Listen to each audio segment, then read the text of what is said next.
only, could you just project this week a little bit what you expect? Do you expect to vote tonight? And is it possible that you might just vote on the infrastructure bill, considering everybody seems to be bought in and saying it's ready for a vote? No. Okay, so do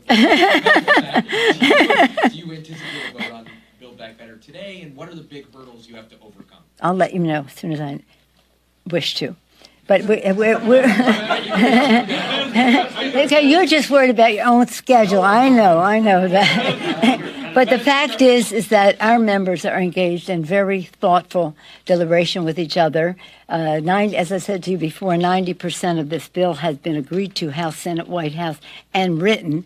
We made some changes since last week. People need to familiarize themselves with it. That was the purpose of our meeting this morning. As I said, it made me very proud and was inspired by just once again hearing the depth of knowledge and breadth of vision of our colleagues. And we'll let you know. But I think many of you know I was really very unhappy about not passing the BIF last week.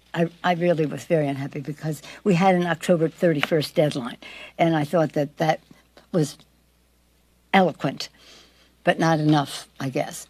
So now we're going to pass both bills, but in order to do so, we have to have votes for both bills, and that's where we are. Madam Speaker, you just mentioned that you don't want members to vote on something that may not have a good prospect when it goes over to the Senate. When it comes down to paid family leave, which is now included in this bill, Senator Joe Manchin believes that it shouldn't be in this bill. Do you believe that the president can convince him otherwise? And what's your message to Senator Manchin on why it deserves to be in this bill?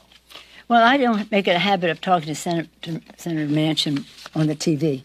We're friends. I respect him. He's a good person. He's agreed to so much that is in the bill. Universal pre-K and child care, agreed to the Affordable Care Act, expanded to embrace those who are left out of the Medicaid, especially our seniors who depend on that for long-term care. He's been supportive of the child tax credit. There's so many things, home health care and the rest. Some of the stuff in green, we're not finished with that yet, but we've had some areas of agreement there. So, but the fact is, there's one difference between some of these issues, like hearing. It's not for hearing in the bill. Hearing has a very broad universal support in our caucus. In terms of family medical leave, that has big, broad, it's no sacrifice for anybody to vote for something that might not see the light of day. And these, we hope, will see the light of day. We can afford it. It's universal. It's compromise. 4 weeks. I'd rather have it longer. I want it 6 weeks because that's when little babies can finally be able to go to child care, but nonetheless, 4 weeks.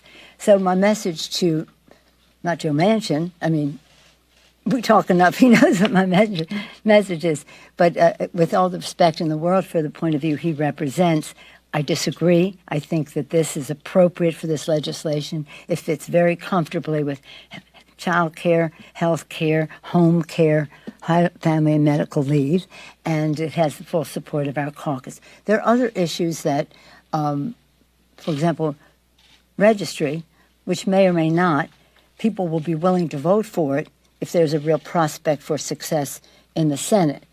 And we'll have to see what that is. So we have reserved the right to make distinctions among them. And just respond to some moderates who have said maybe they need more time to review this legislation. Well, you know, this has been up for, first of all, this is the bill. Basically, we had $3.5 trillion. And then we had to cut it in half, so that was drastic. And that's what was posted last week. Now we asked for public comment.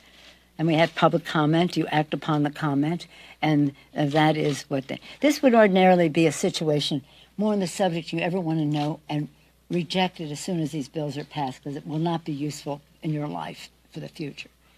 On reconciliation, you really can't do an expansive